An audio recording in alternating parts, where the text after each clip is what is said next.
வாக்குரைத்தவர் வாக்கு மாறாதவர், வாக்கு மாற பொய் சொல்ல அவர் மனிதன் அல்ல. இன்னைக்கு மனுஷன் நமக்கு 1008 வாக்கு கொடுப்பான். அதே நேரத்துல ஒரு ப்ராப்ளம் போயிட்டு நீங்க போய் நிக்கும் போது வந்துட்டு சாரி பிரதர்னு சொல்லி அனுப்பிச்சிருவோம். Whereas ஆண்டவராக இயேசு கிறிஸ்து எப்படின்னா, whatever I have said I called you for a purpose. நீ உலகத்துல உருவாகத்துக்கு முன்பாக உன் தாயின் கருவிலே நான் உன்னை அறிந்து கொண்டேன், உன்னை பெயர் சொல்லி அழைத்தவன்.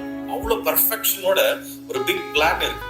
அப்போ இவ்வளவு ஒரு பவர்ஃபுல்லான காட் நம்ம மேல இவ்வளவு விசுவாசம் வச்சிருக்காருன்னா, அவருடைய விசுவாசம்ன்றது அன்பு. ஆனா நம்ம ரிவர்சிபிளா அவர் மேல விசுவாசம் இருக்கு, கூடவே சந்தேகமும் இருக்கு. நமக்கு செய்வாரா, ஏன் இத்தனை நாள் ஆச்சு நடக்கல, ஏன் இவ்வளவு நாள் ஆச்சு நடக்கல, ஏன் நடக்கலன்னு கிடையாது.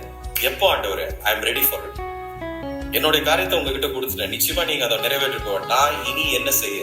நீங்க ஒவ்வொரு நாளும் அவருடைய பாதையில நம்ம நடக்கும்போது, நம்ம வேலை செய்கிற இடம் எங்கெங்கெல்லாம் போறோமோ அந்த இடத்துல நம்ம இயேசுவை பிரதிபலிக்க வேண்டும். அந்த இடத்துல நம்ம நம்ம அவங்க பாக்குறவங்க நமக்குள்ள சொல்லணும், ஓகே இவர்களுக்குள்ள கர்த்தர் இருக்கிறார், இவர்கள் நிச்சயமா இயேசுவை பின்பற்றவங்களா தான் இருக்கணும்னு மற்றவங்க சாட்சி கொடுக்கிறபடி நம்மளுடைய லைஃப் மாறணும்.